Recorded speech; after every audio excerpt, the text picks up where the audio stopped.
salamat sa araw na ito. Sa magandang panahon, Panginoon, at sa lahat ng mga kapatid kong kasama ko ngayon na magpuri sa iyo. Salamat po sa pag-iingat sa amin lahat na makarating dito ng safe. Salamat po sa buhay na inyong pahiram sa amin. Salamat po sa pag-iingat sa amin sa araw-araw, sa paggagabay sa aming mga trabaho, sa pagpapanatili po sa aming ligtas at malayo po sa anumang kapahamakan at karamdaman. Maraming salamat po sa pagtulong sa aming mga gawain, Panginoon, at pagsagagabay sa amin sa araw-araw. Patawad po, Panginoon, sa mga kasalanan aming patuloy na nagagawa. Patawad sa mga salitang hindi maganda na namin naisip na gagawa, Panginoon, sa aming kapwa, sa aming sarili at sa iyo, Panginoon. Patawad po sa aming mga pagkukulong sa iyo, sa mga obligasyon namin, Panginoon, na hanggang ngayon na hindi po namin nagagawa. Patawad po sa mga katigasan ng aming puso at sa mga kasalanan namin na hanggang ngayon na hindi pa namin kaya isuko sa iyo, Panginoon. Patawad po sa mga kasalanan kahit alam namin na hindi maganda at hindi kalugod-lugod sa iyo, ay patuloy po namin nagagawa, Panginoon. Patawad po sa mga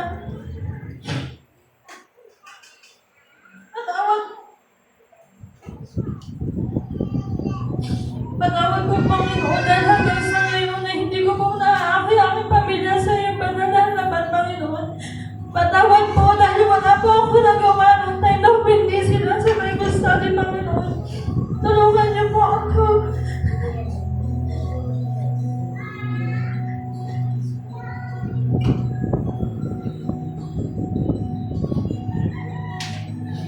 Tulungan niyo po ako na madala sila dito, Panginoon, upang maligtas ko po sila kagaya namin, Panginoon. At inataas ko po sa inyo ang aming bahay-bahay, Panginoon, para nangingin po sana itong ligtas at patibay. Dahil dito po kami nakakapagpulit, nakakapagsama sa inyo, Panginoon. Dito po kami nakakapagsama-sama magkakapatid. Para ipagpatuloy at magpalakas ng pananampalataya sa inyo, Panginoon. Inataas ko po sa inyo ang aming mga kapatid na wala dito ngayon. Kung nasan man po sila, Panginoon, pakigabayan po sila at makaingatan niyo po sila. Inataas po namin sa inyo ang aming mga kamag-anak na pamilya na hanggang ngayon na hindi pa po nakakakilala sa inyo, Panginoon. Tulungan niyo po kami na maabot po sila, Panginoon, at maisama sa inyong pagmamahal. Itinatalis po rin sa inyo ang aming bansang Pilipinas, Panginoon, na may manatili po kaming ligtas sa anumang kaguluhan ng mundo, Panginoon. Pati na po ang aming gobyerno, mula po sa pinakamataas na ang taas hanggang sa pinakamababa, Panginoon. Bigyan niyo po sila ng katapatan sa kanilang trabaho at paghari ang kanilang pagkikipagkapat. Huwag po nilang isipin ang kanilang pansarili lamang, Panginoon. Kaya na po, Panginoon, bahala sa amin sa araw-araw. Itinataas na po namin sa inyo ang aming kabuhayan, ng aming araw-araw na gawain, Panginoon. Kayo na po bahala mag-alaga sa aming lahat, Panginoon. Ito naman po ang aking sawang dalangin sa pangalan ni Jesus. Amen. Amen. Amen. Praise God. Praise God. Mapagpalang araw po sa atin, sa ating lahat. Amen? Amen. Palakpakan po natin ang ating Diyos na buhay. Amen. So, ayan po, kahit po tayo iilan lamang, magpatuloy tayo mga kapatid. Dahil walang dahilan para tayo po ay give up, no? Walang dahilan para tayo manlumo. Sa mga nangyayari nito, mas lalo nating dapat paglalimin pa, pagtibayin pa ang atin pong relasyon sa Panginoon. Kasi hindi po ganun kadaling makahikayat kung tayo mismo ay lupaypay. Ano po? Kung tayo mismo nanghihina, kung tayo mismo ay nawawala ng gana sa ganitong bagay, lalo tigit sa atin pong pagtitipon. Napakahirap mang isipin, nakakalungkot man, pero marami po ang nagbabaliwala kung gaano kahalaga fellowship. Ano po? So, akala nila, okay lang naman, babawi naman ako eh. Babawi naman ako next Sunday. So, wala yung mag-asawa, dahil alam lang natin na sila naman ngayon ang nagbakasyon. Amen. Pero ganun pa man, ng ating ibang kapatiran din, di natin alam kung anong nangyari sa kanila. Yung mga nanay naman natin, laging may dahilan. Pero salamat sa Diyos sa mga nagtatagumpay. Nagtagumpay ka ba, kapatid? Yes, amen. Nagtatagumpay tayo na sa kabila ng ating mga madaming mga rason, ano po? Maraming dahilan na hindi tayo nagpapatalo. Hindi natin hinahayaan na manalo yung mga alalahanin sa buhay, mga kaabalahan na hindi naman nauubos, tama?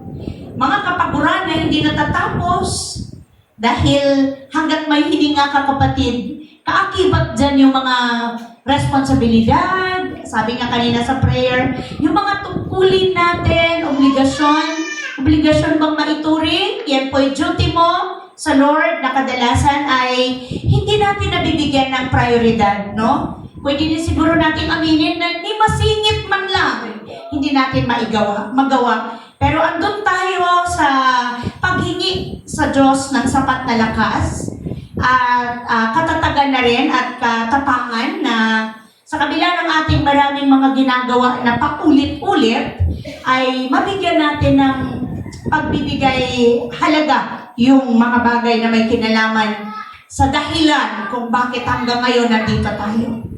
Yun ay ang buhay natin ay maging pagpapala sa marami. Amen po? Amen. Na ang buhay natin ay maging daan para may madala po tayo sa harapan ng Panginoon. Dahil hindi lang naman po nabubuhay tayo para lang lalong sumikip ang mundo. Ano po? Hindi lang dahil para dumami ang populasyon ng Pilipinas. Kundi buhay ka kapatid kasi may layunin ang Diyos sa'yo. May purpose ang Lord sa buhay mo. So magagamit ka ng Panginoon kahit saan mang larangan. Kailangan lang winning po yung ating puso, yung ating isipan na magpagamit sa Lord. Okay? So, kumusta po ang buong week, mga kapatid sa pananampalataya? Amen. Masaya, mahirap, nakakapagod, di ba? Punong-puno ka ng, pressure ba? Pressure dahil start na naman ang klase. Amen po? Mga nanay, medyo nakapagpahinga naman ng mahaba-haba. Kasi kakaumpisa pa lang ng linggo ng school ay 2 araw agad ng break. Diba? 2, 3, 4. Kasi mula Thursday hanggang ngayong Sunday. Salamat sa Diyos sa buhay. Amen po. Sa lakas na mayroon tayo. Salamat sa Lord sa tagumpay sa lahat ng ating pinagdadaanan. Dahil yan sa kabutihan ng ating Diyos na buhay. Okay? So last Sunday yung pinag-alalan natin, ano nga po ba yun? Binigay sa atin ng Lord? Ha? Amen? Lord through Moses, grace to Christ. Grace through Christ. So nakita natin kung bakit tayo nandito ngayon? Dahil sa grace ng Panginoon. Hindi dahil sa law. Tama po? Kasi kung dahil sa law, wala po. Hindi mo kaya. So andito ka ngayon, save ka kapatid dahil sa grace ng Panginoon. Kaya nga sabi kanina nung ating kapatid, maraming dahilan para pasalamatan ang Diyos. Diba? Maraming dahilan para magpuri ka sa Panginoon. Alam niyo po, pag nagpuri ka sa Lord na wala kang nire-reserve, hindi pwedeng hindi ka makaranas ng kanyang pagkilos. Amen? Pag sinabi mo, Lord, yakapin mo ako, ipagkakait ba ng Diyos yun? Hindi po. Lord, punuin mo. Punuin mo po ako. Nakakadama po ako ng sobrang pagkakulang. Ikaw lang po ang magpupuno nito. Ipagkakait ba ng Lord? Hindi po. Lord, pagod na po ako. Nais ko pong makadama ng kapahingahan mula sa iyo. Hindi po yon ipagkakait ng ating Diyos na buhay. So ngayon po, nandyan sa ating screen ang malaking letra. Praise God. Ano pong sabi dyan? Pananampalataya. At karunungan. Ay parehong kailangan. Amen po? Amen. Yes. Faith and wisdom, kailangan natin yan. Pareho. Tayo po tayo. Basahin po natin yung word na binigay sa atin ngayon ng Panginoon sa aklat ng Proverbs or Kawikaan, chapter 2, verse 1 hanggang 7. 7. Sige po mga kapatid, pakibasa ng malakas. Aking anak, mga pangaral ko ay dinggin mo, at ang aking mga utos ingatan mo. Ingatan nga at sundin mo. Ang pakinig mo'y ibaling sa wastong karunungan, at ito ay isipin ng iyong unawaan. Pagsikapin mo, Nawain pilitin mong makita at masumpungan. Kung ito ay parang hilak na iyong hanapin at tulad ng ito na iyong biminahin, malalaman mo kung ano ang kahulugan ng pagbalak at pagsunod kay Yahweh. At magtatamo ang kaalaman tungkol sa Diyos, sapagkat si Yahweh ang kaloob ng kagustuhan. Sa bibig niya ang karaman ng Yahweh pupunuhan. Bibigyan niya ang unawa at patuwid na pamumuhay, at ang mga taong katapat ay kanyang ingatan. Amen. Let us pray ng guidance and wisdom mula sa ating Diyos na buhay. Aming Ama na nasa langit, Diyos na makapangyarihan sa lahat, kami po ay nagpapasalamat sa katotohanan ng napakapalad po namin na meron po kaming kalayaan na magsama-samang muli. Maraming salamat o Diyos sa buhay, sa lakas, sa libreng hangin na aming nalalanghap. Salamat po na nagtagumpay kami sa buong linggo dahil sinamahan mo kami, Panginoon. Salamat na pinagaling mo po kami anumang mga nararamdaman namin, maaring mga sakit, O Diyos. Thank you po dahil pinagaling mo kami. Salamat, Lord, dahil pinunan mo ang lahat ng aming pangangailangan. Ikaw ang nagkaloob. Salamat po, iningatan mo kami sa loob at labas ng aming tahanan. Salamat po na andun po ipinaranas mo sa amin ang inyong spirito kung saan naroon yung spirit of worship, spirit of praise, naroon ang spirito ng kagalakan na nagmumula sa iyo. Purihin ka, O Diyos, sa kalakasan na meron kami ngayon. Purihin ka sa kalayaan na kami ay sama-samang sumamba sa iyo sa spirito at katotohanan. Purihin ka, Panginoon, sa kalayaan namin sa lahat ng aming kahinaan, lalo tigit ang kasalanan. Purihin ka, Panginoon. Lord, itinataas namin sa inyo ang pagbubulay-bulay namin ng inyong banal na salita. Maraming salamat po sa kalayaan na kami makatanggap ng sariwang kapahayagan na nagmumula sa iyo. Kung saan ang lahat ng salita mo ay magkakaroon po ito ng personal na revelasyon sa amin. Kakausapin mo kami, Lord. Magpapakahayag ka po sa amin dahil yun po yung iyong kalooban. Na ang word mo, hindi lang namin basta mabasa, hindi lang namin basta mapakinggan, kundi ang kapangyarihan nito ay maranasan po namin sa aming pang-araw-araw na buhay. Lord, nawa masumpungan mo kami ang buhay ng bawat isa na narito ngayon na handa po ninyong pagpalain ang aming spirit. Handa po ang aming spirit na magpatuwid sa iyo. Handa po kami na itama, Panginoon, sa inyong banal na harapan. Dahil ito po ang layunin o purpose ng iyong word, Panginoon. Salamat sa pagkilos ng Holy Spirit. Amin pong hinahayaan sa pangalan ni Jesus ang spirito ng karunungan na sa amin ay manguna. Nang sa gayon po, maintindihan po namin ang iyong mensahe. Maunawaan po namin ang iyong banal na kalooban. Salamat po sa gagawin mo sa aming kalagitnaan, Lord. Thank you po sa apaw-apaw na pagpapalang espiritual. Salamat po sa tagumpay ng gawain ito na walang ibang pinatutungkulan kundi ikaw lamang, Panginoong Jesus. Lord, I pray, katagpuin mo po ang iyong mga anak. Salamat sa buhay ng bawat isa. Higit sa lahat, Lord, salamat sa presensya mo na sapat upang kami ay magkaroon ng kalayaan na tanggapin ang iyong spiritual blessing. Thank you, Jesus, sa kabutihan mo, sa katapatan mo, na punong-puno ng kapangyarihan ng word mo, Panginoon, upang kami katagpuin sa aming mga pangangailangan. Lalo tigit yung need ng aming soul, Panginoon. Marami pong salamat. Purihin ka, luwalhatiin ka, dakilain ka. Lord, bless mo ang word mo na maging kalakasan namin, maging katatagan, at tibay ng aming pananampalataya sa iyo. Kami nawa ay lumalim sa relasyon namin sa iyo, Lord, through your word, Panginoon. Dahil dito lang kami kukuha ng sapat na kalakasan upang kami magpatuloy sa amin pong takbuhin bilang tagasunod mo, Panginoon. Thank you, Lord. Mag-glorify ka sa buhay namin, Panginoon. Mag-glorify ka sa laman ng aming puso, sa laman ng aming isipan ngayon, naway mabigyan ka namin ng kaluwalhatian. Lord, i-bless mo po ang maaabot ng tinig mo, Panginoon, ang tinig na ito na nagbabahagi, nagtuturo ng katotohanan, buhat po sa iyong banal na salita. Pagpalain mo mga puso nila, Panginoon, na magbunga ito ng pagluhod, pananampalataya sa iyo, paglapit sa iyo, O Diyos, dahil ang salita mo ay makapangyarihan na kikilos sa puso ng tao. Thank you, Jesus. At walang mahirap sa iyo, walang imposible sa iyo, Lord. Kami ay lalabas sa lugar na ito na punong-puno ng pagpapahala mo, punong-puno ng pagtuturo ng word mo, Panginoon. Sa iyo lamang ang mataas na papuri, Lord. Narito ang iyong abang lingkod. Gamitin mo lamang ako bilang instrumento, daluyan ng pagpapalang espiritual.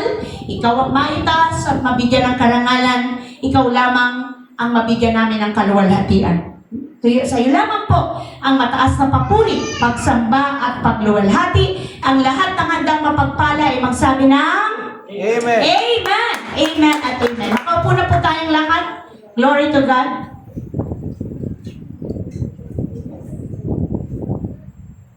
Mga kapatid, napakapalad natin kasi sa ating bansa hanggang ngayon may kalayaan pa rin tayong mag-worship, mag-sharing ng Word of God, magbahagi kahit saang sulok, kahit saang lugar, mabaryo man yan, mabayan man yan, andun po ang kalayaan. Alam niyo po ewan po kung gaano to ka-legit o katotoo kung napanood ninyo, sa Canada ngayon ay sinisimulan na nilang i-band yung Bible. Gaano to ka-legit, anak? Nakita ko lang naman, di ko alam kung gaano to katotoo, pero posible, no? Kasi talagang andun na tayo sa katuparan ng mga nakasaad sa scripture na pag ito ang nangyari, talaga naman pong hindi ganun kadali yun sa ating mga kapatid na mananampalataya sa lugar na maghihigpit ng sobra. Maliban sa, syempre, alam naman natin yung lugar ng Middle East, di ba? Sa Saudi, alam natin yung mga Muslim na country ay bawal na talaga yung Bible. Pero sa lugar na kagaya ng Canada, di ba? So yun, ipagbabawal na ang Biblia. So, kaya hanggat sa atin, no? Hanggat free tayo na magbasa, mag-sharing, mag-fellowship na malaya na Bible ang hawak, ay wag po tayong mag-miss, no? Huwag nating hayaan na masayang yung pagkakataon na ito na ibinibigay sa atin ng Lord. Dahil napakapalad po natin, mga kapatid. Amen po ba? Praise God! So ngayon, punta na tayo sa ating topic. Dito sa Proverbs or Kawikaan, binigay sa atin dito yung word na kung saan napakahalaga ng karunungan buhat sa word ng Panginoon. Kaya nasabi doon ditong nagsulat ng Proverbs, di ba alam naman natin na nagsulat ng Proverbs ay si Solomon. Di ba?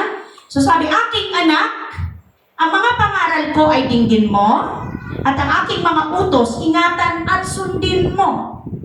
Ang pakinig mo'y ibaling sa wastong karunungan, at ito ay isipin ng iyong maunawaan. So yung karunungan, hindi lang basta nakukuha ng ganong kadali. Ito ay binibigyan ng panahon, ito ay pinag-iisipan, tama? Binibigyan ng halaga, pinagsisikapan.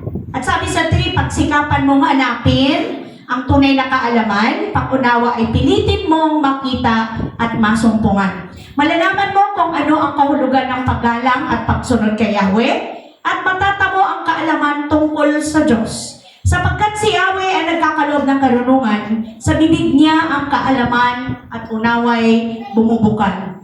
So, sabi dito sa 7, binibigyan niya ng unawa ang matuwid, ang pamumuhay, at ang taong matapat ay kanyang iniingatan. Isipin niyo po, kahit hindi tayo tapat, nakakaranas tayo ng pag-iingat. So, lalo tigit kapatid kung tapat ka sa Diyos. Amen? So, wala kang dapat ikatakot, wala kang dapat ipangamba, wala kang dapat ikabahala. Dahil sa lahat ng oras, andun ang pag-iingat at pagsama sa iyo ng Panginoon. Ano man yung mga maaring nagiging sitwasyon o kalagayan ng ating bansa, ng mundo, di ba? Na katulad ngayon na hindi natin kontrolado yung maaring mangyari mamaya, di ba? Bukas, sa susunod, nasa kamay lang yun ng Panginoon. So dito po, ang binigay sa atin ng Lord ngayon, ang sabi doon sa pamagat, pananampalataya at karunungan, pareho natin kailangan. So kanina nag-agree kayo, yes, amen. Kailangan natin yan. Yung faith and wisdom. Sabi doon, ang pananampalataya at karunungan ay pareho natin kailangan upang maranasan po natin ang matagumpay na buhay ng isang Kristiyano. At syempre po naman, hindi rin tayo magkulang sa mga financial, di ba? Yung mga material na pangangailangan ay hindi tayo magkulang. Kasi andun yung karunungan na ibibigay ng Lord kung paano tayo makapabuhay ayon sa kanyang banal na kalooban. So sabi doon, meron ba akong binigay dyan? Wala, no? Yung sabi doon, ang faith o pananampalataya is, meron tayo? Meron ba akong binigay? Meron. Tama po, ang pananampalataya ay ability to believe for the supernatural. Pwede po ba? Totoo po ba yun? And then, yung karunungan is the ability to manage the physical or the practical aspect of life. So, hindi pwedeng basta maka-Diyos ka lang, pero bulagsak ka sa buhay. Di ba? Di ba? Hindi pwede yun. Di ba? Pwedeng napaka-holy mo sa tingin ng tao pag nasa church ka, pero pagdating sa trabaho, di ba? Hindi ka mapagkatiwalaan. Pagdating sa pagiging empleyado, hindi ka mapagkatiwalaan. Di ba? Pwede rin naman, napaka-faithful mo sa ministry, pero hindi ka mapagkatiwalaan sa bahay. Di ba? Pwede po ba yun? Pwede napakasipag mo sa gawain ng Panginoon, pero yung basic na gawain sa bahay, hindi mo magawa. Oh, di ba? Eh kung nag-iisa ka lang na Kristiyano sa family mo, paano mo masasabing may magandang epekto ang ministry na mayroon ka o paglilingkod mo sa Diyos? Kung ultimo maghugas nga lang ng pinggan, di mo magawa. Ano pa? Pagligpit ng higaan, di mo magawa. Kailangan tatayo ka, di ba? Kung paano ka tumayo, ganun ka na rin. Babalik. Ang katwiran mo, ganun din naman, matutulog ako mamaya. Di ba? Parang sinabi mo, huwag na ako mag-toothbrush kasi kakain pa ako mamaya. Di ba? Ang hirap ng ganun, mga kapatid. So, hindi mo pwede. Kasi ang sabi doon sa word, yung faith natin at ang wisdom ay parehong kailangan. So mga kapatid, kung may pananampalataya ka, ipakita mo na may kalakip itong karunungan. Yung karunungan which is na ibigay ng faith. Tama po ba yan, mga kapatid? Ang pananampalataya, kailangan natin itong i-apply sa mga supernatural. Kagaya ng lindol. Kailangan natin lumapit sa Diyos. Amen? Hindi natin kontrolado yun. Kailangan ba natin ng wisdom? Hindi yung pwede, siguro. Yung wisdom, yung application, ano ba tinuro sa inyo? Sa school, tinuturo yan. Hanggang ngayon, kahit college ka na, di ba? Saan ka pupunta, di ba? Saan ka tatakbo? Anong gagawin mong unang hakbang pagka yumayanig? Di po ba?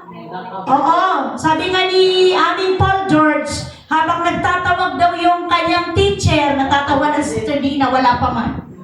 Nagtatawag na, halikayo. Sasabi, ma'am, wait lang ma'am, kumakain pa ako. Pero nakatago daw siya sa lamesa o sa upuan. Ganun po ang aming Paul George. Kasi, duck, cover and hold, hamburger. Di ba aling magkagulo, basta mumumuya siya. Kasi, parang ang iniisip ng bata, lalakas ako pag may kinain ako. Pag wala akong kinain, manghihina ako, di ako makakatakbo. So, parang gano'n ang iniisip ng bata. Nga naman, kasi gusto niya meron siyang pagkukunan ng kanyang lakas para tumakbo, humabol. Eh, mas hindi niya naiintindihan na pag sobrang busog ka, mahirap tumakbo. Di ba? Oo, pag busog, pag puno ang tiyan mo, mahirap tumakbo. So mga kapatid, ang bait ng Lord, no? Napakabuti ng ating Diyos na kahit sa mga ganito ka-basic o practical na bagay, gusto niya mag-grow tayo. Gusto ng Lord, i-apply natin yung word ng Panginoon. Hindi pwedeng, alam ko yan diba? Alam ko na yan, pero yung actual, hindi mo na-apply. Hindi mo na-gamit. Mahirap po yun. So, ang pananampalataya at karunungan, kailangan natin ito upang pag dumating yung mga pagsubok sa ating buhay, makakaya natin. Amen? Yung mga bagyo ng mabibigat na problema. Noong mga nakaraan lang, nagdala si Sister Dina ng problema, diba? So, pag anak na ang usapan, ang nanay, hindi kayang ilarawan yung yung pag-aalala. Pero kapatid, kung may pananampalataya ka sa Diyos, una tigit sa lahat, mananalangin ka ng what? Very good. Karunungan. Lord, bigyan mo po ako ng karunungan sa unang hakbang na hindi ako. Di ba? Pag nawawala ka kasi nawawala ka na sa align, sabi ni Pao, hindi ka na nakakapag-isip ng tama. Ang word nga nun sa Bisaya, nararatol ka. Yung parang, ratol po ang tawag. Nalisang, yan sa word ng Bisaya. Pero sa Tagalog ay natataranta ka. Diba? So, sa lahat naman ng pagmamadali mo, ang naiwan mo pa ay yung pera mo. Diba? Yung wallet mo, kahit pa paano meron ka naman. Diba? Paano ka, okay, libre yung, hindi ka naman agad sisingilin ng ospital. Pero syempre, babayaran mo yung, dahil naiwan mo, imbis na one way lang babayaran mo, babalik ka ulit, two way na, diba? So, raw gastos. So, need mo to. Kailangan ba natin? Yes. Galing sa Lord. So, meron tayong pananampalataya, kailangan po natin ito, mga kapatid. Ang karunungan, ang faith and wisdom, ay hindi yan nakasukat sa edad ng tao. Kahit bata ka man, matanda ka man, kailangan natin yan. Kasi yan po yung practical na application ang kinakailangan yan sa bawat araw. So next po, sa ating pag-aaral, andyan, asa na yung ating nag-ooperate? Bakit na nawala? So nakita po natin dyan na magkakonect po ito sa Book of Proverbs. Kasi ang sabi doon sa Proverbs, pagsikapan mong hanapin yung karunungan dahil ang tunay na bigay nito ay kaalaman at pangunawa. At dahil dito, ito ay parang pilak mo na hahanapin o pilak at tulad ng ginto na minimina. Okay? So pag sinabing minimina, may gagawin ka kapatid, hindi basta nasa harapan mo. Di po ba? May gagawin ka. Hindi pwedeng nakuha mo na lang yan. So next na topic, andyan na ba? Sabi, number 1, kaya kailangan natin ng faith and wisdom sa panahon ng pagsubok, pairalin mo ang pananampalataya sa panahon ng pagsubok. Ito yung topic natin noong Friday. Tama po ba? Andyan ba yung James? Santiago chapter 1, verse ano yan kapatid? Kaasa na sa Santiago dito sa aking next ng Hebrew. Ayan. Dapat ninyong malaman na nagiging matatag ang inyong pananampalataya sa pamamagitan ng mga pagsubok. At dapat kayong magpakatatag hanggang wakas upang kayo'y maging ganap at walang pagkukulang. Mga kapatid, yung pagsubok natin kinakaharap araw-araw sa ating pananampalataya, hindi po yan natatapos. Pagising mo pa lang, meron na. Sinusubok na ang iyong pasensya, sinusubok ang iyong gana, kasi paulit-ulit lang naman yung ginagawa. Sinusubok ang iyong pagtitiwala sa Diyos. Kaya nga sabi, sa gitna ng mga pagsubok, sa gitna ng hirap, anong sabi doon? Unahin mo ang magtiwala sa Diyos. Yun yung sabi ni David. Andyan po ba? Sa aklat ng awit, anong sabi ni David dyan? Umasa ka sa Diyos. 7 verse ano yan? 37:3. Awit 37 verse 3. Anong sabi doon? Umasa ka sa Diyos, Ang mabuti ay gawin at mananahan kang ligtas sa lupain. So sa panahon ng pagsubok, sa panahon ng hirap, umasa ka lang sa Panginoon. Hindi kanya pababayaan. Punong-puno ng katuparan ang kanyang salita at dinagdagan niya po yun sa verse 5. Ang iyong sarili sa kanya italaga. Tutulungan kang ganap kapag ikaw ay nagtiwala. Tama po ba? Nandyan ba? Awit. Verse, andyan? 37 verse 5. Wala? Awit 37 verse 5. Ang iyong sarili sa kanya italaga, tutulungan kang ganap kapag ikaw ay nagtiwala. So sa panahon kapatid ng pagsubok, sabi ni James, magpatibay kayo, magpakatatag kayo, huwag kayong magpa-apekto sa mga pagsubok na inyong kinakaharap araw-araw dahil ito yung mga trials and testing ng faith natin ang nagpapatibay sa relasyon natin sa Diyos. The more na tayo po ay tinitest ng Lord, the more na kumakapit tayo sa Panginoon. The more na nagtitiwala tayo sa Diyos, the more na binibigyan niya tayo ng problema. Tama po? Kasi sabi nga natin, pag okay ang lahat, pag wala tayong suliranin, pag wala tayong mga kinakaharap na mabibigat na problema, Chill lang. yes. Lumapit madili sa Diyos. Pero sabi nyo nga nung Friday, pag may problema, maya-maya ka nagpipray. Maya-maya mong sinisik yung word ng Panginoon. Maya-maya ka nagsasabing, Lord, tulungan mo ko. Help me, Lord. Ganun lang po kasimpleng word, pero makapangyarihan. Na kumikilos at mararamdasan mo ang pag-abot ng Diyos sa iyong mga kinakaharap. Lahat po tayo ay may kanya-kanyang mga kinakaharap sa buhay. Wala pong exempted ang pagsubok ng Panginoon. So So ang sabi doon, inaasahan ng Diyos ang ating pananampalataya sa pagharap sa mga problema, lalong-lalo na sa mga suliraning hindi na natin kontrolado. Kung hindi na natin kaya. Dahil ang tanging pagtitiwala lamang natin sa Panginoon ang pwede nating pagganahin. So yung faith na ito ay hindi ito nakasalalay sa tiwala, no? Ayan, wala po yung ating next verse. Isa lang ba nabigay ko? Dalawa siya eh. Ang pananampalatayang tinutukoy dito mga kapatid ay hindi kumpiyansa sa sarili. Hindi po ito yung tiwala sa sarili. Hindi po ito yung kaya ko yan kasi malakas ako. Hindi po ito dahil sa tapang mo kapatid kaya kaya mo lahat ng problema. Kasi matapang ka eh. Iba to. Ito yung faith na kukunin mo lang or makukuha mo lang sa pagtitiwala sa Diyos. Ito yung faith na wala kang ibang inaasahan kundi ang Panginoon lamang. Hindi mo kaya kung saganang sa'yo lang. Wala kang magagawa.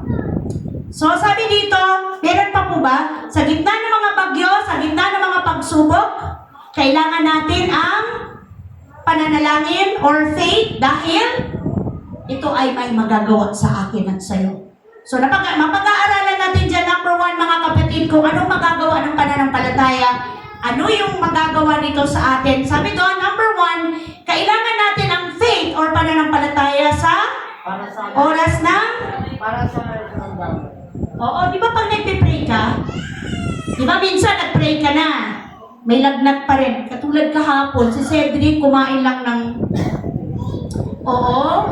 Paxil. Ano na siya eh, hindi na siya makapag-focus sa trabaho niya kasi masakit. Hindi po, natinik po siya. Natinik lang, pero yung sa atin kasi lang, pero sa kanya big deal kasi masakit daw. Eh sabi naman ni tatay, hindi yan nakakamatay. Pero ang sabi ko naman, hawakan mo, gamitin mo yung kamay mo, ipag-pray mo. Kasi dito daw masakit. So ano yung mga nararamdaman natin? Oo, yun, yung matatanda. Kukunin mo yung pusa. Oo, yun. Di ba may ganon? Hindi ko alam kung anong connect nun. Okay. O akin na yung, hindi ko naisip yun eh. Kasi sabi ko naman, wala naman sa Bible yun na kailangan yung pusa kunin mo para ang aming inaano sa kanya, yung lagi natin ginagawa kadalasan na pagka may tinik, kumakain ka lang ng saging, di ba? Sabi ni Adrian, kanin lang na buo. Ano mo manulunok yun? Saging. Saging talaga. Saging. Okay. Nadudurog yung kanin eh. Tapos? Ibibi. Bola-bola. Okay. So, habang bumabalik siya pagkagaling ng delivery, yun ang iniinda. Lumalala po masakit eh. So, kaya sabi ko sa kanya, mag-pray. Pray. Kaya nung umuwi siya, nagsabi siya talaga, ipag-pray niyo po. Nahiya siguro magsabi ng time. Kaya hindi ko naman, mga ganong case. Yung mga ganong case, hindi ko na pinatatagal yan doon mismo sa phone. Okay, let us pray. Ganun po agad. So pag tayo po ay nanalangin para sa may mga karamdaman, kailangan po may pananampalataya mga kapatid. Kaya pag nag-pray ka na at sabi mo, bakit may lagnat pa rin? Huwag ka mag-alinlangan. Kasi hindi naman ikaw ang gagawa nun. Tama po ba? Hindi ikaw ang gagawa nun. Ang Panginoon lang ang may kapangyarihang magpagaling. Nagpipray ka lang na ikaw ay instrumento lang. Namamagitan ka lang para sa Panginoon, para sa kagalingan. So may verse tayo sa Mark. Tama po ba? Marcos, chapter 5 verse Aklat ng Marcos, chapter 5 verse anong sabi dyan sa monitor? Ngunit nang marinig ito ni Jesus, sinabi niya kay Kristo, Kay Hiram. Huwag ka matakot. Manampalataya ka lang. Kasi ito po yung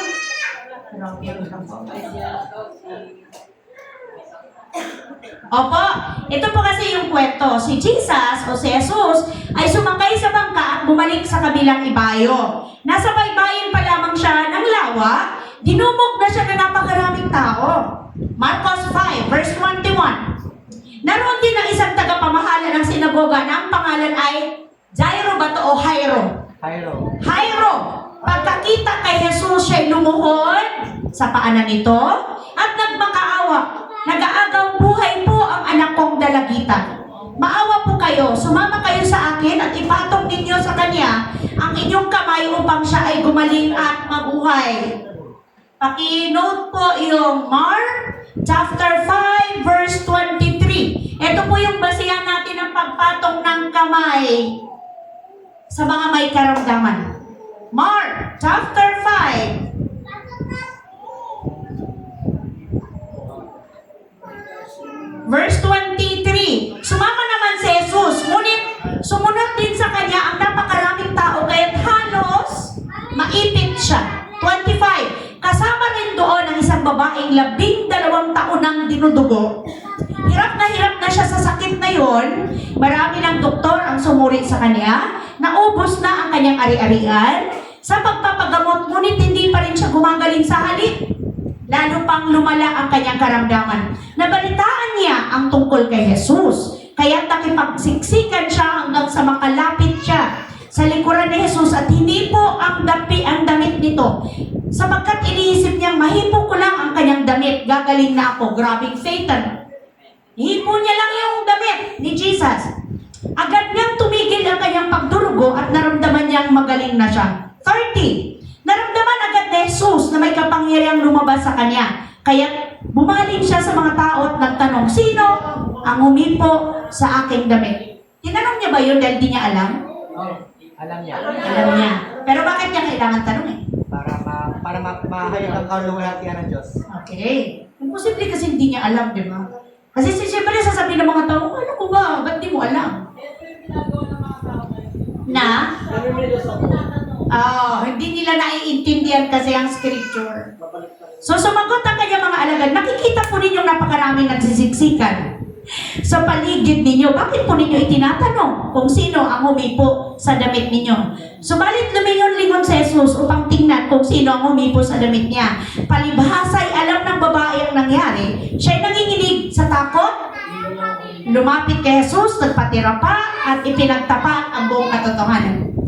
Subalit sinabi sa kanya ni Jesus, anak, pinagaling ka ng iyong pananampalataya, umuwi ka na at ipanatag mo ang iyong kalooban, ikaw ay magaling na.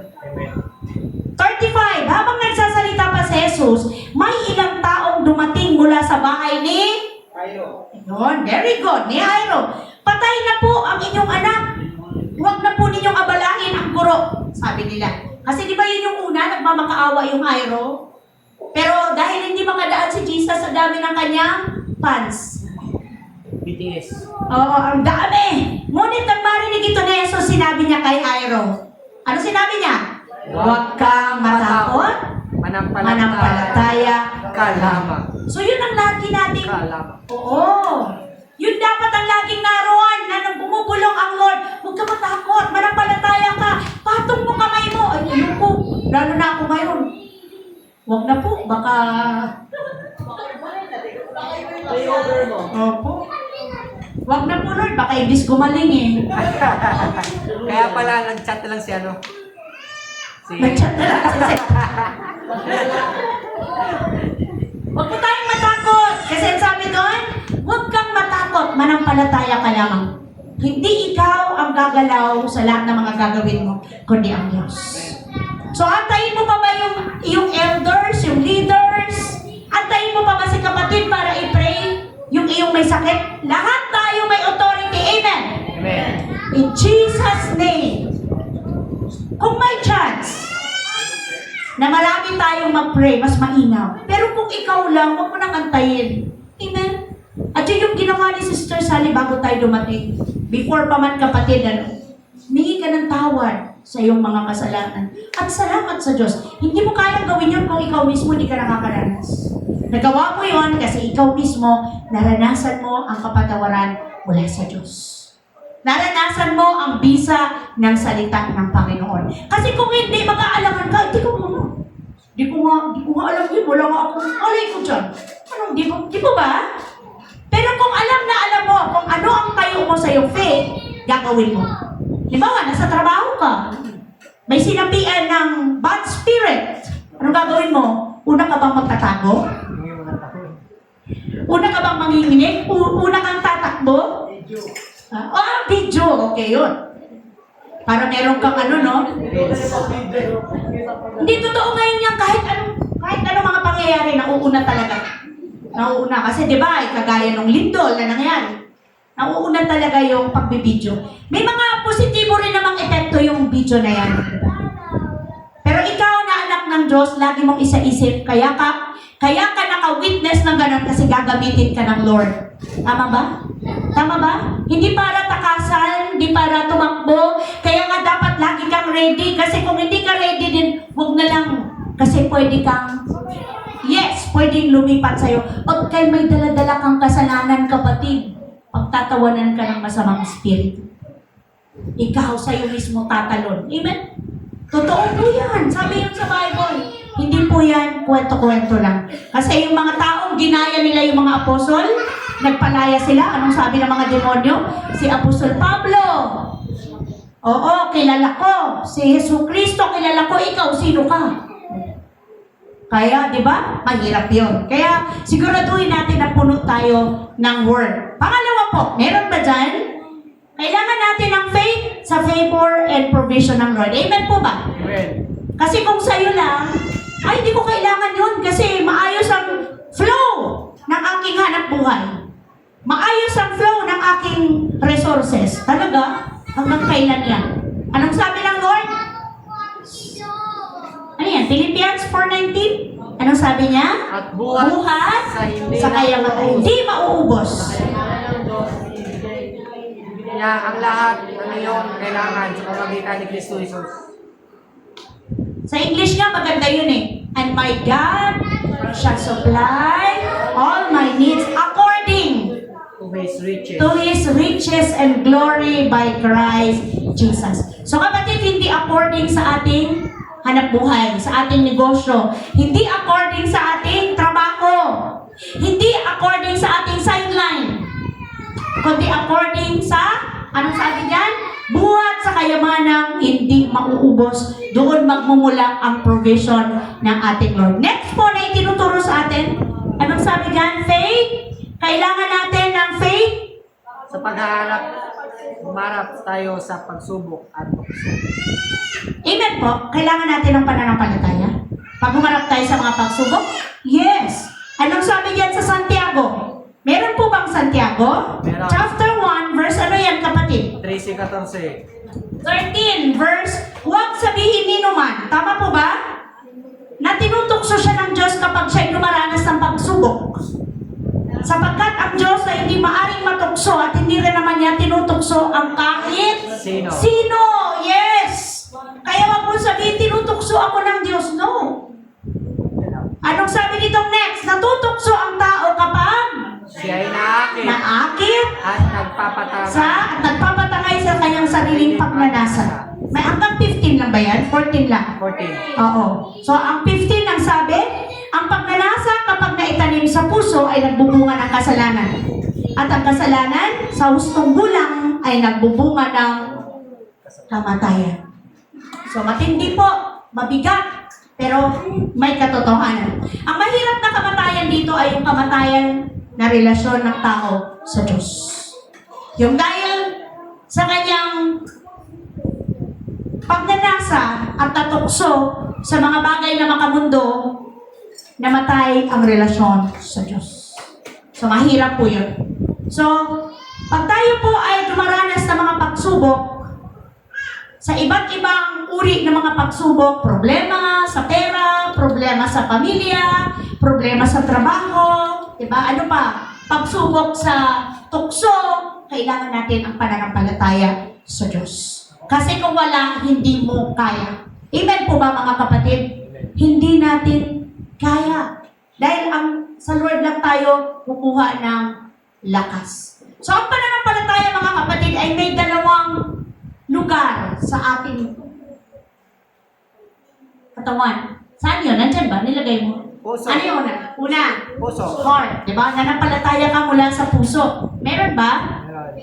Romans. Meron ba? Tama? Romans 10. Okay, tama. Sapagkat sumasampalataya ang tao sa pamamagitan ng kanyang puso. At Sa gayon ay turing Tinuring na matuwid ng Diyos. Nagpapahayag naman siya sa pamamagitan ng kanyang bibig, sa gayon ay naligtas. So, start ng faith mo sa heart. Di ba? Anong sabi doon? Faith comes by hearing and hearing the Word of God. So, nung nakarinig ng Word of God, pumasok sa puso mo, nanampalataya ka. Kung ano yung una mong narinig? For God so loved the world that He gave His only begotten Son, that whoever believes in Him should not perish, but have everlasting life. So doon pa lang nanampalataya ka na, uy, bakit kailangan mapahamak ako kasi ako'y makasalanan? At yung kasalanan ko, si Jesus lang pala ang pwedeng magbayad. So yung pag-ibig pala ng Diyos sa akin napakalaki. Ibinigay niya ang kanyang anak, si Jesus. Siya lang ang pwedeng magbayad sa lahat kong kasalanan. So mula sa puso, nanampalataya ka. Next, sa mouth. Tama ba? Sa bibig. Meron pa bang next verse dyan mula sa Romans? Luke 6:45. Anong sabi? Ang mabuting tao, Ang mabuting tao ay naglalabas ng mabuti mula sa kanyang pusong sagana, sa kabutihan. Samantalang ang masamang tao naman ay naglalabas ng masama mula sa kanyang pusong puno ng kasamaan. Sapagkat kung ano ang nag-uumapaw sa puso, ang siyang sinasabi ng lagi. Sa English maganda to eh. From the abundance of the heart, the mouth speak. Tama? Yun yung sa English eh. Kaya pag meron tayong faith sa heart, we speak. Tama po ba? We speak blessing, di ba? We speak healing, tama po ba? We speak provision ng Lord, ano pa? Nagdi-declare tayo ng power ng Panginoon, tama po ba? Pag tayo po ay mayroong pananampalataya, kung ano yung laman ng puso mo, lalabas doon. Kaya nga sabi doon sa napag-aralan ko, we believe, therefore we speak. Tama po? Nanampalataya ka, kaya lalabas sa bibig mo. Di ba sasabihin mo, maniwala ka sa Panginoon, sinabi niya. Di ba? Sinabi ng Lord, magpo-provide siya. Sinabi ng Lord, sa gitna ng pagsubok, iingatan niya ang puso ko. Iingatan niya ang mind ko. Di ba? Anong sabi doon? Be anxious for nothing, but in everything by prayer and supplication. Ano ba yun? Let your request be made known to God, and the peace of God, ano ba yun next? Will surpasses all understanding, will guard your heart and mind through Christ Jesus. So sa panahon, kapatid, ng mabibigat na problema, iniingatan ng Diyos ang iyong puso at isipan. Di ba? Kasi, kaya nga maraming taong bumibigay kasi hindi nakakaya. Tama po ba? Pero pag may faith ka sa Lord, kahit gaano kabigat, hindi ka bumibigay. Amen?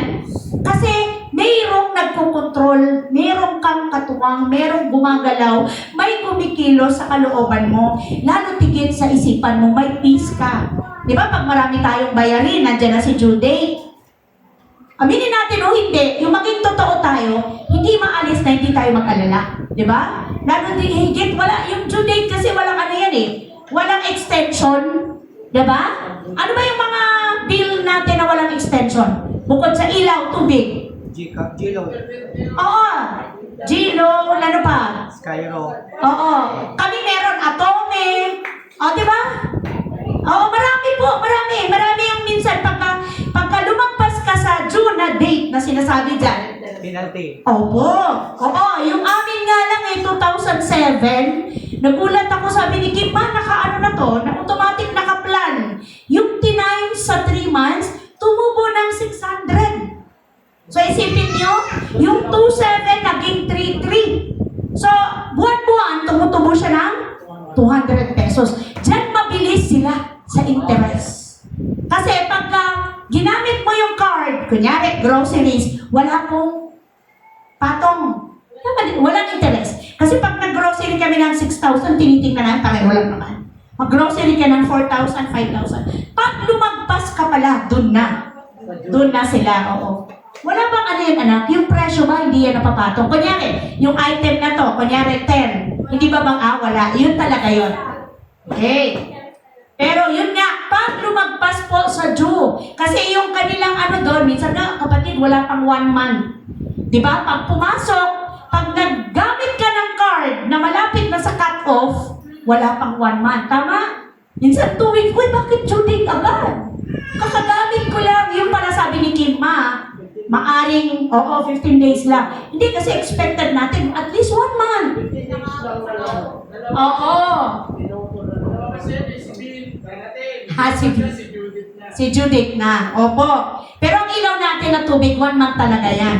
Ang magka-extension man yan ay, bawa, 17 ang due date, 27, 26, nagkakat na sila, namumutan. Opo, 7 days na po ba? Or 10 days? Okay, mga kapatid, lahat ng yan, may mga negative na epekto sa puso't isip natin. Aminin man natin o hindi. Pero salamat, kasi ang sabi ng Lord, huwag kayo magbabahala sa mga bagay na walang kwenta. Dahil lahat ng yan ay may solusyon sa Diyos. So tayo may pananampalataya, nagdi-declare tayo ng goodness ng Lord. Amen po ba? Nagdi-declare tayo ng faithfulness ng Panginoon. Ano pa? Nagdi-declare tayo ng power in Jesus' name. Tama? Nagdi-declare tayo sa pangalan ni Jesus. Aking sinisira, di ba? Kinakancel natin yung gawa ng kadiliman. Di ba? Kasi alam mo po ba, ang demonyo, pag hindi po siya nanalo sa'yo, sa una niyang paraan, hindi yan nauubusan. May next. Kaya pag ikaw ay nagtagumpay buong maghapon, unahan mo na siya. Pag gising pa lang, i-cancel mo na. I-cut mo na lahat ng kanyang mga plano sa pangalan ni Jesus. Amen po ba? Ano sabi ng Lord sa Luke 10:19? I have given you power and authority to trample, sabi ba yan? Snake and scorpion, and to overcome all the power of the enemy. And ano yung next? Sa pinakamaganda, nothing? Walang sino mang pwedeng makapanakit. Isipin mo na lang kung gaano tayo ka-bless sa pangalan ni Jesus. So sabi niya sa Matthew, bakit tayo may ganon? Meron tayong tawag dito, power and authority. Sabi niya sa Matthew 18, nandyan po ba? Matthew 18, verse, ano yan? 18 to 19. Ang sabi niya, tandaan ninyo, anumang ipagbawal ninyo dito sa lupa, ay ipagbabawal sa langit. Na-practice nyo na ba ito? Sa pangalan ni Jesus, tinatalian ko ang lahat ng gawa ng kadiliman, sabi ng Bible. At sa pangalan ni Jesus, pinapakawalan ko. Amen? Ang lahat ng spirito ng kaayusan, kaliwanagan, di ba? Sa kwarto ninyo, ang spirit ng peace. Ang kwartong ito ay ang mananaig dito, ang spirito ng kapahingan. Di ba? May mga times na kahit nasa kwarto, kahit ka nakakapagpahinga. Di ba? Di ka makatulog, di ba? Oo, wala kang kapayapaan. So, gagamitin natin to, anuman. Ang iyong ipagbawal dito sa lupa ay ipagbabawal sa langit. Nagkataon lang ba ito? No. Sinabi to ni Jesus, bakit? Anong sabi niya sa 19? Tandaan ninyo kung ang dalawa sa inyo ay nagkakaisa dito sa lupa sa paghingi ng anuman. Ito ipagkakaloob sa inyo ng aking amang nasa langit. Kaya huwag po ninyong mamalaitin yung isa't isa. Kaya pag hiningi ng kapatid, mag-pray tayo, go! Huwag mo sabihin, wait, busy ako. Antay ka lang ha, busy pa ako. Go agad, pray tayo. Amen po? Kasi yun ang sabi ng Bible. Pag dalawa kayo, andun ang kapangyarihan ng Panginoon. Yung next na pangako nga ng Lord doon sa 20, sapagkat saan ay may 2 o 3 nagkakatipon sa pangalan ko, naroon ako kasama nila. Amen? Di ba kiniklaim natin lagi yun? Lord, bagamat kami iilan lang, hindi kami titingin sa bilang namin. Higit sa lahat, ikaw ang aming kasama. Amen po ba? Kaya alam mo na natugon ng Diyos ang iyong pangangailangan. Na kinatagpo ka ng Panginoon at base din yun sa pananampalataya mo, kapatid. Tandaan mo, ino-honor ng Lord kung ano yung laman ng puso mo. Hindi kanya kinakwenyuhan kung saan mo gusto. Ganun, grabe yung grace ng Lord sa tao. Binibigyan kanya ng kalayaang mamili. Ibinibigay niya ang guide. Ibinibigay niya na ang mapa. Ibinibigay niya na yung, anong tawag dito? Anong tawag dito? Manual ng buhay. Kung paano mo i-operate yan. Pero dapat ang Lord na ang driver ng buhay mo, hindi na ikaw. Amen po? Mula noong manampalataya ka. Mula noong isinuko mo ang buhay mo sa Diyos. Lord, bahala ka na sa araw na ito. Kasi kung ako lang, Lord, tinatamad na ako, pwede po bang wag nang kumilos? Amen po? Pwede po bang nandito na lang na ako at paggising ko, solve lahat. Pwede ba yun? Okay na lahat, Lord? Ayos na, smooth na? Solve lahat ng problema ko? Di ba hindi? So, kailangan mo ang faith and wisdom galing sa Diyos. So, paano naman po magiging balance ang faith and wisdom? Balikan po natin yung kawikaan. Sabi ng kawikaan sa atin, isakabuhay mo ang karunungan na bigay sa'yo ng Diyos. Number 1, ang sabi doon ng manunulat, anak, yung aral ko, dinggin mo. Amen? Anak, ang utos ko, sundin at ingatan mo. So ano ibig sabihin? Back to the word ng Panginoon. Amen? Kasi andun pa rin lahat sa salita ng Diyos. Wala sa akin, wala sa'yo. Nasa scripture pa rin. So paano magiging balance? Kasi lahat naman yan ay parehong kailangan.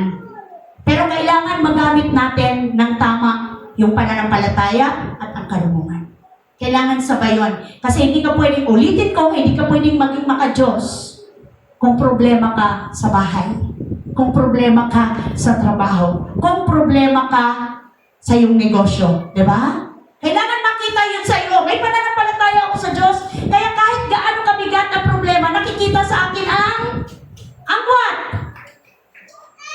Ano nakikita sa iyo? Sa gitna ng maraming problema. Nakikita may peace ka, amen? May joy ka. Meron kang pag-asa, tama ba? Alam mo na lulusot ka dito, ilulusot ka ng Lord. Aalisin ka ng Lord sa bigat na yan. Amen po ba? So, kung ikay naman problema, paano ba? Ano ba talaga ang mangyayari sa pag-aaral ko? Saan ba ako dadalhin ng Panginoon? Alam mo eh.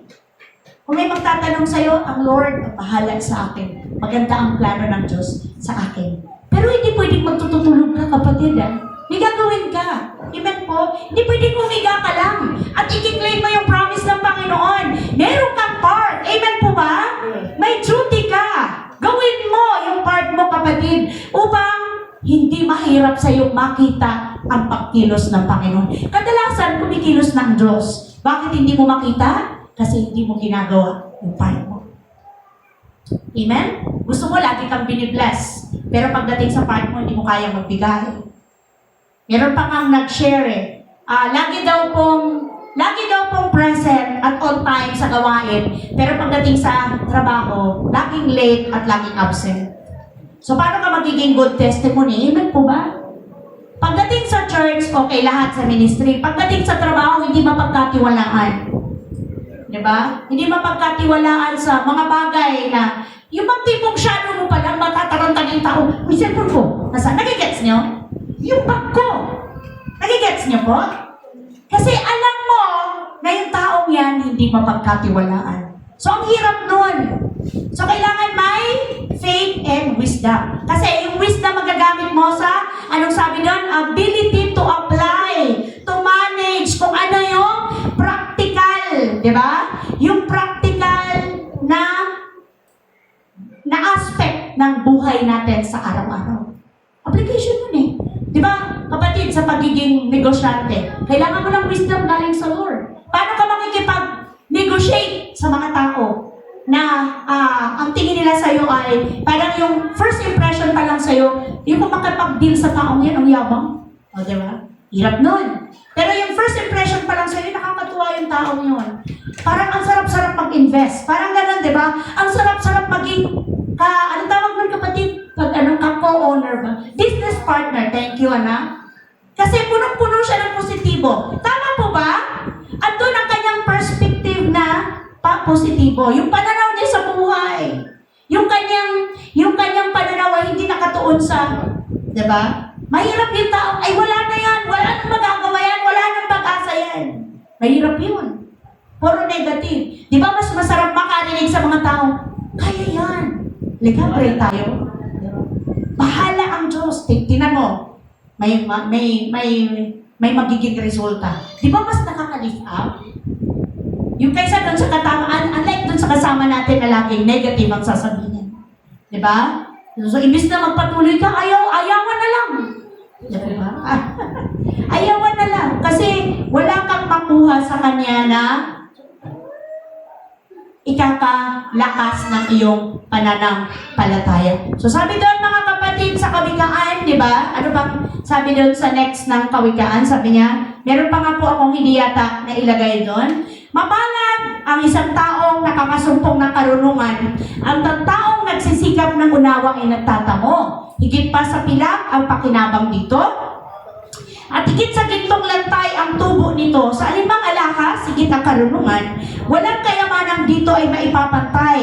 Mahabang buhay ang dulot ng kaalaman, may taglay na kayamanan at may bungang karangalan. So sabi dito sa 17:3 verse 17, maaliwalas ang landas ng taong may kaalaman at puno ng kapayapaan ang lahat niyang araw. Proverbs or Kawikaan chapter 3 verse 13 hanggang 20. Mapalad ang taong may taglay na karunungan, para siyang punong kahoy na mabunga kailanman. Karunungan ang ginagamit ni Yahweh sa paglikha sa daigdig, sa pamamagitan ng talino, iniayos niya ang buong langit. Dahil sa kaalaman, umaagos itong tubig, pumapatak na ang ulan mula doon sa langit.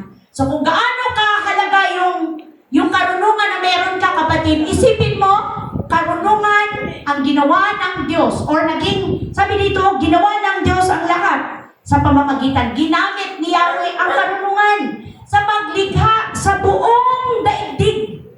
Isipin niyo po So tayo po ay create ng Lord na punong-puno ng special na kaalaman, karunungan, at ang pag-apply nito ay ayon din sa ating pananampalataya sa ating Diyos na buhay. Amen po mga kapatid. Amen. Naintindihan po ba natin kung gaano kahalaga ang faith, yung pananampalataya at ang karunungan? Magkaakibat po ito. So kung may pananampalataya ka, kapatid, dapat nakikita sa iyo ang karunungan. Mahusay tayo sa pagsunod sa Diyos. Amen? Thank you, Lord. Praise God. Pero dapat mahusay tayo sa application sa practical na buhay.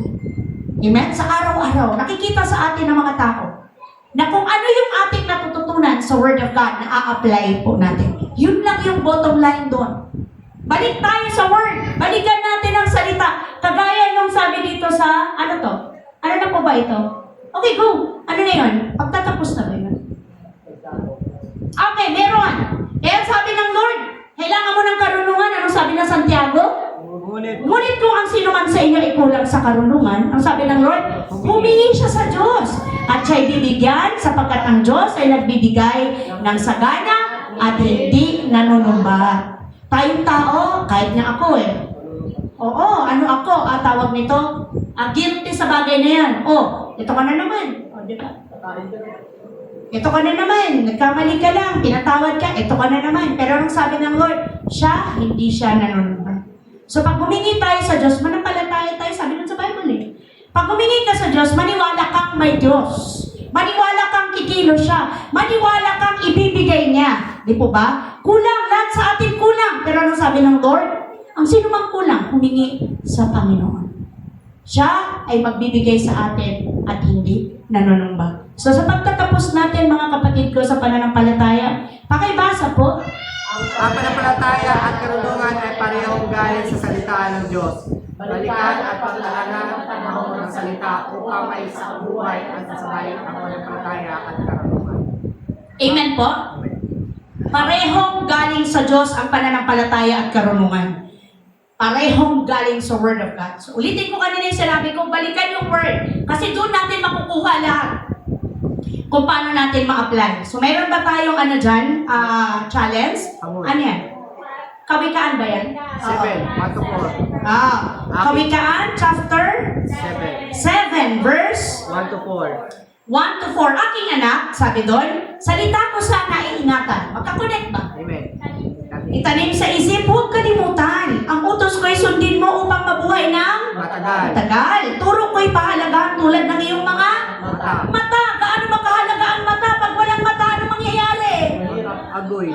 Opo, nalagyan nga lang ng white flower yung mata ko. Buong travel from Laguna to Antipolo. Ang hirap. Nakikiusap na ako kay Kipusan umakit ng tubig. Sabi ni Kim, lalong kakalat yan. Kasi sa sakit ng ulo, ganyan ako ng ganyan, napunta lahat. Kaya bago po ako makapunta sa inyo, kakabukas lang po ng mata ko. Sabi ko, Lord, gagamitin mo ba ako, di ba? Sabi siguro ng demonyo, wala kang patawag at pumunta ron. Pero salamat sa Diyos kasi naibuka ko na yung mata. Three. Ganon kahalaga ang mata. Ito itali mo sa iyong mga kamay. Sikapin mong matalim sa iyong isipan. Ang karunungan na ituring mo na babaeng kapatid at ang pangunawa na may kaibigang matalik. Pagkat ito ang sa'yo'y maglalayo. Ay, tama ba? Hanggang 4 lang ba? Hanggang 4.